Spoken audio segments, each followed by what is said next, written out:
Hé, qu'est-ce qui se passe, mec? Je suis là à chercher. Des voisins ont filmé la scène devant chez eux, essayant d'éviter d'être emmenés. Alors que des agents masqués vont de porte en porte. Quoi, s'il vous plaît?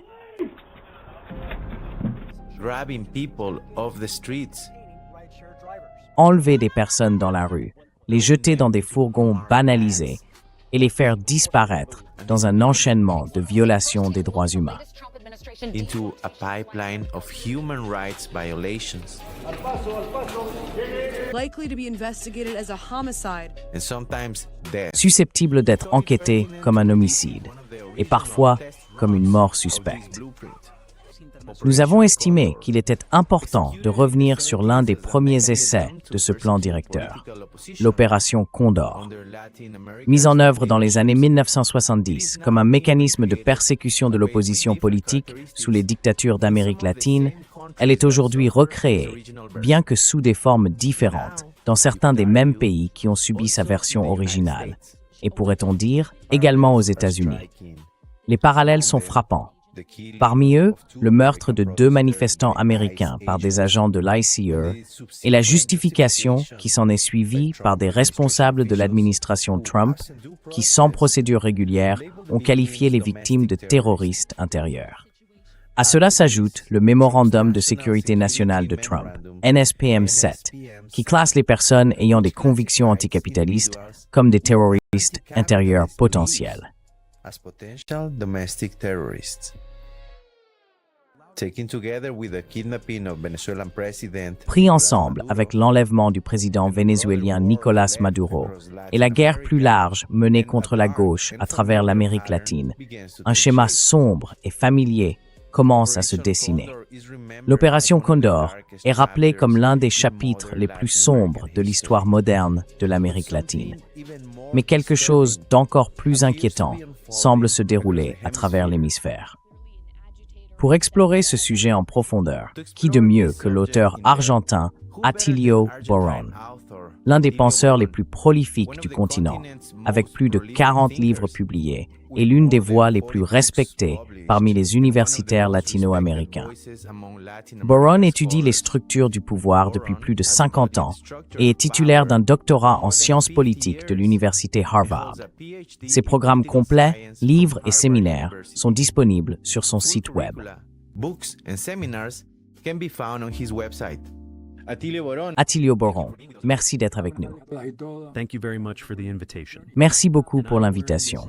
Je porte ce chapeau en solidarité avec Suntrax Panama, un grand syndicat du Panama qui est violemment persécuté par le gouvernement. Je vais donc faire cette interview en portant la casquette Suntrax. À votre service, Oscar. À votre service, Oscar. Thank you. We've already discussed this topic Merci. in a previous interview. Nous avons déjà abordé ce sujet lors d'un précédent entretien il y a quelques années, et c'est le thème de la conversation d'aujourd'hui. La nouvelle opération Condor, cette forme de guerre asymétrique que l'Empire appliquerait prétendument dans ses colonies et pseudo-colonies, afin de dominer sans recourir à une guerre conventionnelle. Nous savons que de nombreuses personnes qui regardent notre émission ne connaissent peut-être pas l'opération Condor originale. Si vous le voulez bien, pourriez-vous expliquer brièvement de quoi il s'agissait? ¿De qué se trató y a quién benefició? Eh bien, voyez-vous, l'opération Condor originale a essentiellement été mise au point à partir de 1973-74. Cela a suivi le coup d'État contre Salvador Allende et le début d'un exode de camarades du Chili. Ce phénomène s'est ensuite reproduit lorsqu'en 1975, il y a eu un coup d'État en Uruguay et en 1966, un autre en Argentine. Les exilés ont commencé à se disperser à travers le monde. Et le département d'État, ainsi que la CIA, ont élaboré un plan pour retrouver ces individus, les tenir responsables des politiques mises en œuvre dans leurs pays respectifs et simplement les éliminer. C'était, Oscar, un plan d'extermination de masse, une chasse méticuleuse aux militants de divers rangs. a meticulous hunt for militants of various ranks. Pas nécessairement le secrétaire général d'un parti politique, mais aussi des militants de base qui, par exemple, avaient été surpris en train d'afficher une affiche contre la dictature et avaient dû fuir. Ils étaient traqués dans leur propre pays, recherchés en Argentine, au Chili et ailleurs. En général, cependant, l'opération Condor centralisait fortement ses opérations au Paraguay, alors la plus ancienne dictature d'Amérique latine, qui disposait d'un appareil spécialisé dans la localisation, la détention et la torture des personnes. C'était un plan immense et dévastateur qui a causé d'énormes souffrances et de nombreuses morts à travers l'Amérique latine.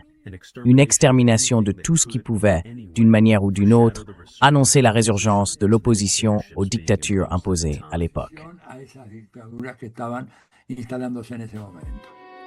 A couple of characteristics of Operation Condor. Quelques caractéristiques de l'opération Condor que l'on retrouve encore aujourd'hui incluent la déshumanisation d'un groupe aux yeux du grand public, ce qui permettait à des voisins d'appeler à la répression contre d'autres voisins, souvent non pas parce qu'ils étaient communistes, mais parce qu'ils voulaient simplement les écarter pour des raisons égoïstes.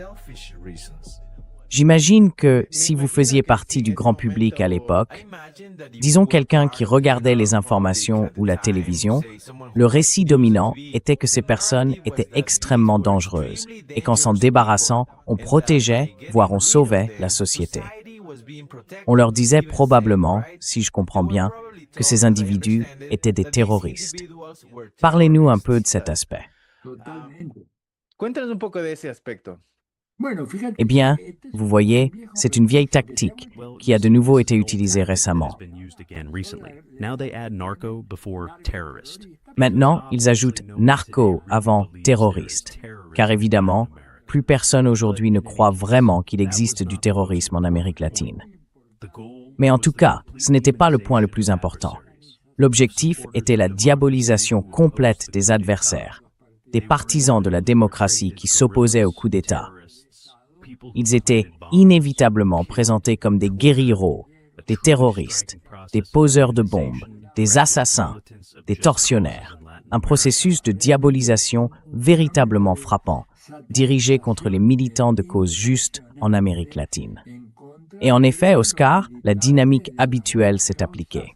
Le contrôle des médias, qui a toujours été extrêmement important pour la droite, faisait que ces croyances absurdes, ces accusations totalement infondées, étaient en réalité acceptées par beaucoup de gens. Ils pensaient que même si la dictature était mauvaise, les autres étaient des meurtriers et un danger pour la société, et ainsi de suite. Cela a donc été très efficace, tout comme cela l'est encore aujourd'hui, n'est-ce pas? Lorsqu'ils ont accusé le président Nicolás Maduro d'être à la tête d'un cartel narcoterroriste.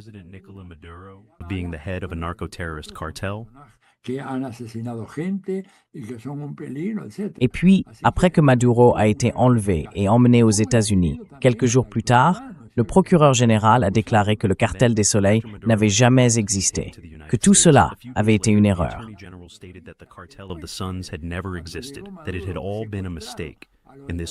De cette manière, ils ont trompé les gens, ils ont dupé l'opinion publique et s'en sont moqués en racontant des mensonges aussi flagrants.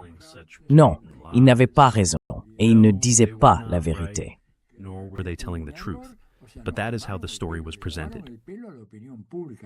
Mais c'est ainsi que l'histoire a été présentée.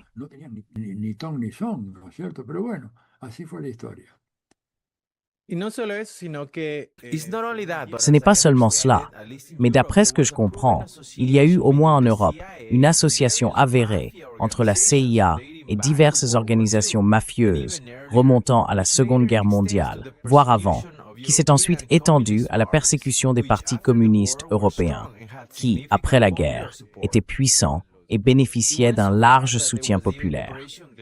Cela est allé jusqu'à l'opération Gladio, au cours de laquelle l'OTAN et ses alliés ont mené des actes de terreur avant d'en rejeter la responsabilité sur ces groupes.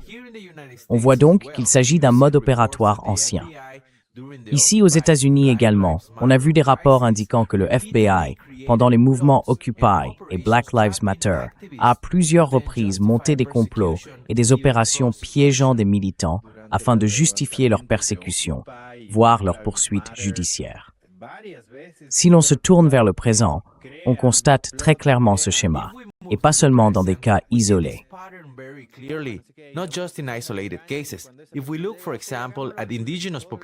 Si l'on regarde, par exemple, les populations autochtones en Argentine, on peut constater que cela se produit actuellement, lorsque les Mapuches sont accusés de vouloir prétendument brûler leur propre terre. Il existe d'autres exemples également. En Équateur, par exemple, il y a un cas où une entreprise minière a fait pression sur le gouvernement équatorien pour qu'il fasse quelque chose qu'il n'avait jamais fait auparavant. Expulser de force une communauté autochtone de son territoire ancestral afin que l'entreprise puisse s'y installer. Selon la Constitution de 2008 et les lois en vigueur, cela aurait dû être impossible. Nous voyons donc que cette dynamique opère désormais à de nombreux niveaux, à travers ce qu'on appelle communément la guerre juridique, lawfare. Comment percevez-vous cette utilisation de la guerre juridique comme faisant partie de ce que l'on décrit comme une nouvelle opération Condor? Et ces pays subissent-ils non pas une guerre ouverte, mais une guerre asymétrique?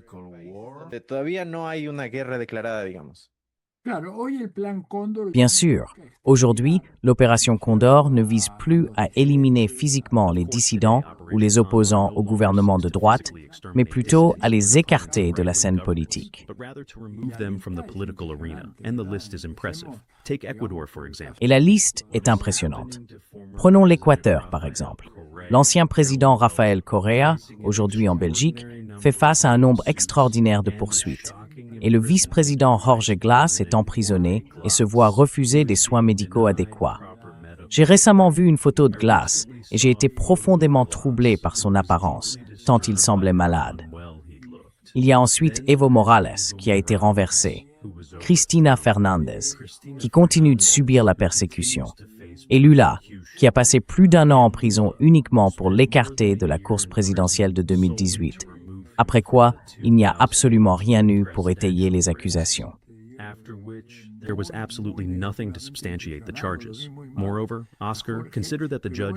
De plus, Oscar a souligné que le juge qui avait condamné Lula, Sergio Moro, avait ensuite été récompensé par Bolsonaro avec le poste de ministre de la Justice. C'était un cas évident de corruption. Le juge qui avait empêché Lula de se présenter à l'élection avait été compensé pour ce service. Il n'est pas resté longtemps à ce poste, mais le mal était déjà fait. Nous avons également ici en Argentine la persécution de Milagro Sala, les restrictions imposées à Amadou Boudou qui l'empêchent de se présenter à des élections, ainsi que le cas de Julio Devido. Au Chili, Daniel Jadue est en prison. Pourquoi? Parce qu'il a mené une administration efficace à Recoleta, fait baisser le prix des médicaments et mis en place des programmes de logement pour les personnes à faible revenu. On ne lui a jamais pardonné cela et on a trouvé un moyen de le faire tomber.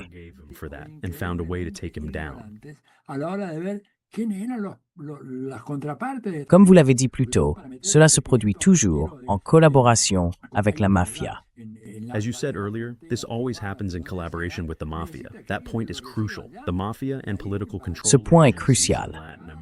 La mafia et les organismes de contrôle politique en Amérique latine, qu'il s'agisse de la CIA, de la DEA ou de réseaux criminels locaux, agissent de concert.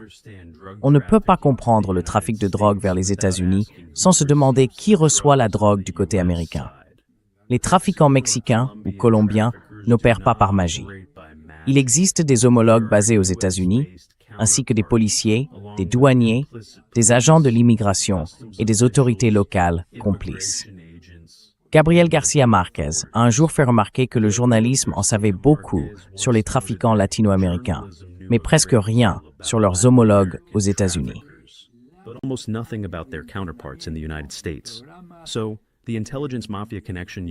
Ainsi, la connexion entre les services de renseignement et la mafia que vous avez mentionnée est bien réelle et continue d'opérer aujourd'hui. Et il y a un autre fait essentiel dont peu de gens parlent. La guerre juridique est le résultat de décennies de programmes de formation pour juges et procureurs, promus par l'USAID. Depuis 35 ou 40 ans, des juges venus de toute l'Amérique latine sont amenés aux États-Unis pour suivre des cours sur la bonne administration de la justice. Après des décennies de ce conditionnement, la guerre juridique finit par fonctionner d'elle-même. Ces juges et procureurs connaissent les attentes de Washington et agissent en conséquence. Au Honduras, par exemple, le nombre de personnalités politiques écartées ou exclues de la vie publique par le biais de la guerre juridique est stupéfiant. Et ce n'est pas un cas isolé. Is staggering. And this is not an isolated case. It is happening across all of Latin America. Cela se produit de toute Amérique latine.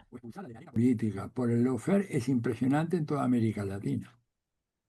No solo que han sido exitosos Non seulement ils ont réussi à emprisonner et à acculer les dirigeants, mais ils ont aussi réussi à convaincre les gens de détester ces dirigeants et de détester les groupes nationalistes de gauche et autochtones, des groupes qui, en réalité, représentent précisément les personnes qu'on incite à les déshumaniser.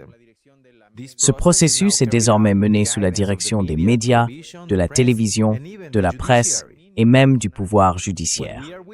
Ce à quoi nous assistons, c'est une concentration impressionnante du pouvoir entre les mains des élites, une domination sans précédent du secteur privé sur les travailleurs.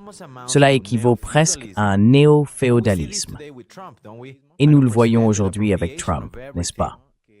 Une appropriation sans précédent de tout. Regardez simplement ce qui a été pris au Venezuela. Le pétrole saisi sur un navire, ce qui pourrait s'apparenter à de la piraterie. Alors, comment voyez-vous cette opération Condor 2.0, cette forme de néo-féodalisme, émerger dans le monde monstrueux dans lequel nous vivons sous Trump?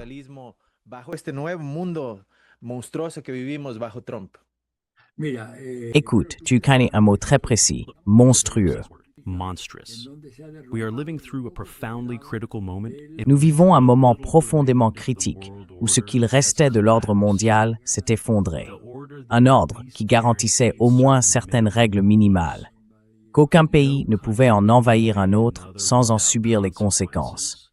Qu'un gouvernement ne pouvait pas pénétrer dans un autre pays, enlever un président et l'emporter. Ou qu'aucun État n'avait le droit d'intercepter un pétrolier en haute mer, de le saisir et d'en vendre le contenu. Ces règles assuraient un niveau minimal de stabilité mondiale. Elles s'érodaient depuis un certain temps, mais sous Trump, ce processus s'est accéléré de manière spectaculaire, conduisant à la destruction des fondements de l'ordre international. Cela nous confronte à des situations entièrement nouvelles et dangereuses. Trump semble tenter d'imposer sa propre version de la doctrine Monroe, plus réactionnaire et régressive que l'original. More reactionary and regressive than the original. President James Monroe never prohibited newly independent countries from trading. Le président James Monroe n'a jamais interdit aux pays nouvellement indépendants de commercer avec leurs anciennes puissances coloniales. Monroe, pero en la interpretación de él, que fíjate que es una interpretación más. What Trump seeks to do, Ce que Trump cherche à faire, une approche qui se retournera gravement contre lui, consiste à empêcher les pays d'Amérique latine de commercer avec des puissances extra-hémisphériques, telles que la Chine et la Russie. Cela n'a jamais fait partie de la doctrine originale, qui se contentait de s'opposer au rétablissement de colonies européennes dans les Amériques. Cette approche ne peut pas réussir, car le système international est désormais irréversiblement multipolaire, une réalité que beaucoup aux États-Unis refusent de reconnaître. Washington ne peut plus dicter les résultats à sa guise. Les intérêts économiques en jeu sont trop importants et ils contraindront le gouvernement américain à reconnaître la pluralité mondiale actuelle.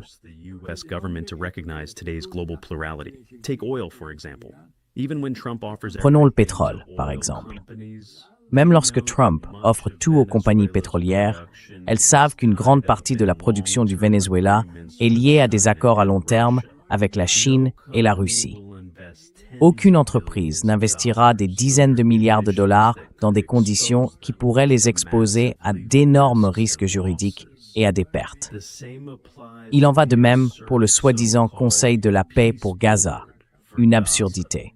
On dirait un groupe d'amis fortunés cherchant à privatiser des terres qui ne leur appartiennent pas. Ces terres sont palestiniennes et leur peuple est toujours là. Quel est le plan? continuer le nettoyage ethnique jusqu'à l'élimination de plus de 2 millions de personnes. Cleansing until more than 2 million people are eliminated. This is madness, a historical monstrosity unlike C'est de la folie, une monstruosité historique sans équivalent depuis près de 2 siècles. Sans surprise, le plan n'a reçu pratiquement aucun soutien international. À part la Hongrie, aucun grand pays européen ne l'a approuvé. La Russie et la Chine l'ont rejeté. En Amérique latine, le Mexique, le Brésil et le Chili ont refusé de le soutenir. Seule l'Argentine, le Paraguay et peut-être le Salvador, des gouvernements étroitement alignés sur Washington, ont suivi. Aucun pays sérieux ne l'a appuyé, et il est voué à l'échec. Nous verrons comment Trump réagira face à une liste croissante d'échecs internationaux, aggravée par le mécontentement intérieur. Cela provoque vraiment de grandes souffrances dans différents secteurs de la population. Il n'y a pas de décollage industriel, contrairement à ce qu'il avait promis. The US economy is not rebounding as promised. L'économie américaine ne se redresse pas comme promis. L'inflation continue de frapper de larges pans de la population et le boom industriel ne s'est jamais matérialisé. Il semble qu'il cherche une victoire symbolique en politique étrangère. Le spectacle autour du Venezuela, y compris la tentative d'enlèvement de Maduro, relevait davantage du théâtre hollywoodien que d'une véritable stratégie. Cela ne mènera nulle part, et Maduro devra finalement être libéré, puisqu'aucun tribunal américain ne pourra le condamner. Un dénouement qui embarrasserait profondément l'administration Trump. Oui, Oscar, nous vivons un moment très dangereux. L'histoire montre que dans de telles périodes, des dirigeants messianiques et violents peuvent émerger. Et c'est précisément ce dont le monde n'a pas besoin en ce moment. And that is precisely what the world does not need right now. Parce que dans des moments comme celui-ci, des dirigeants messianiques et violents peuvent émerger. Et ce n'est pas ce dont nous avons besoin en ce moment.